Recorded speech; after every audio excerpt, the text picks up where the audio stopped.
你的設備需要維修嗎？我們提供免費診斷，我們上門取件和送件，無需致電或出行。維修前先發送報價，你確認後才繼續。簡單、透明、專業，連結在簡介裏。今日我哋會教大家點樣維護你嘅 Dyson DC37C 吸塵器，確保佢可以持續提供卓越嘅清潔效果。首先，定期清潔吸塵器嘅濾網係非常重要嘅，建議每個月清洗一次。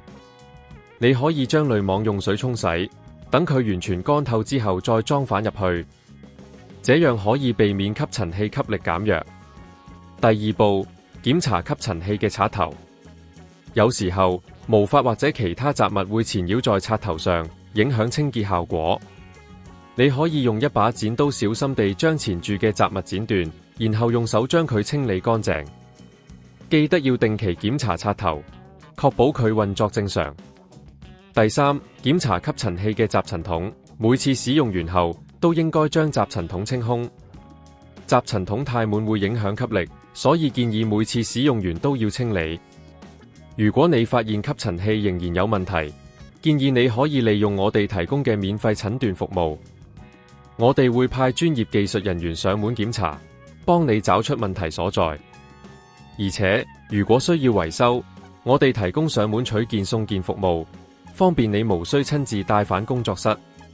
最後，維修前報價可以幫助你更了解維修費用，避免不必要嘅支出。只要你聯絡我哋會為你提供詳細嘅報價，確保你清楚所有費用。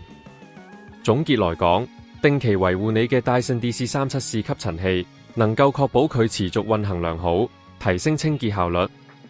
如果你對維護有任何疑問，或者需要專業嘅幫助，隨時聯繫我哋。記住，良好的保養係延長吸塵器壽命嘅關鍵。你的設備需要維修嗎？我們提供免費診斷，我們上門取件和送件，無需致電或出行。維修前先發送報價，你確認後才繼續。